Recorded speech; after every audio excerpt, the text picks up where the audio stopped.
नमस्कार, PS news पर आप सभी लोगों का स्वागत है। अभी लोकसभा का चुनाव समाप्त हुआ है और बिहार में फिर से एक बार चुनावी बिगुल बजी। न केवल बिहार में बल्कि हिंदुस्तान के कई हिस्से में विधानसभा क्षेत्रों में उपचुनाव होने और निर्वाचन आयोग ने इसके लिए 10 जुलाई की तारीख नियत की। बिहार में भी पूर्णिया लोकसभा क्षेत्र के अंतर्गत रुपौली विधानसभा क्षेत्र में उपचुनाव होना है। रुपौली विधानसभा क्षेत्र की विधायक रही है बीमा भारती, जो जेडीयू के टिकट पर पिछले बार विधानसभा चुनाव में चुनी गई थी, लेकिन संसद पहुंचने की चाहत में बीमा भारती ने जेडीयू को छोड़कर के आरजेडी का दामन थामा और पूर्णिया से टिकट भी मिला आरजेडी से बीमा भारती को, लेकिन वहां पप्पू यादव के सामने उनकी दुर्गति। और यही असली परीक्षा महागठबंधन की रुपौली में होने जा रही,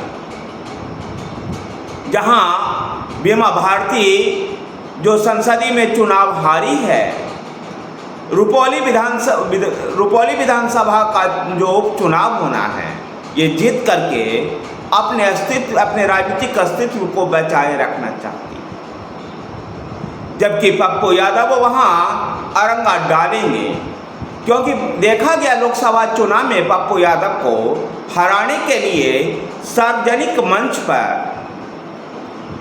आरजेडी के नेता, बिहार के पूर्व उप मुख्यमंत्री तेजस्वी यादव को यह कहना पड़ा कि जब लगे कि बीमा भारती चुनाव नहीं जीत रही है तो एनडीए को वोट कर देना। ये उनका साफ इशारा था कि किसी भी हालत में पप्पू यादव को वोट मत कर। पहले जब पप्पू यादव पूर्णिया से चुनाव लड़ने के लिए उन्होंने अपनी पार्टी जन अधिकार पार्टी का कांग्रेस पार्टी में विलय करवाया, इस उम्मीद के साथ कि पूर्णिया से उनको महागठबंधन का प्रत्याशी बनाया जाएगा।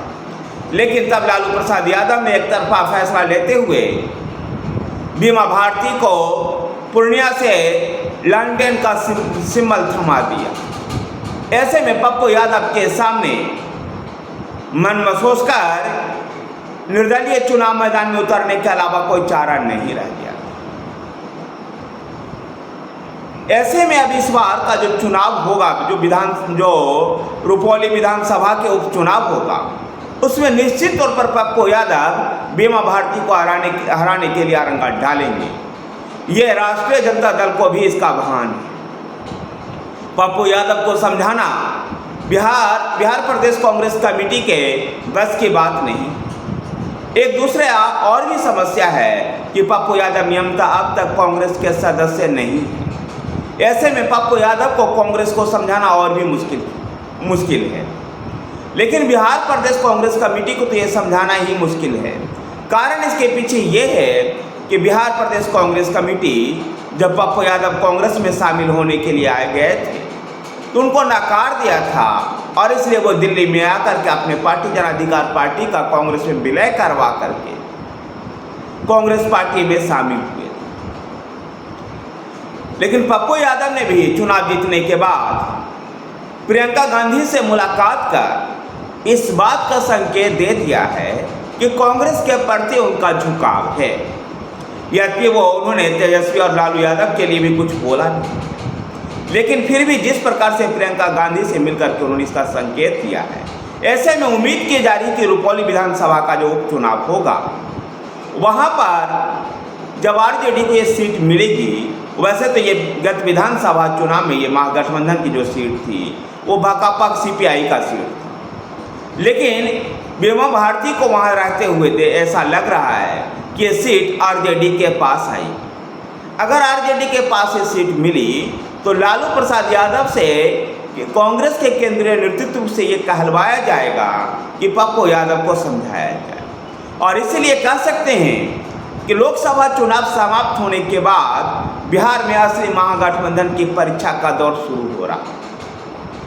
देखना इसमें दिलचस्प होगा कि बिहार में महागठबंधन इसमें खरा उतर पाता है या नहीं।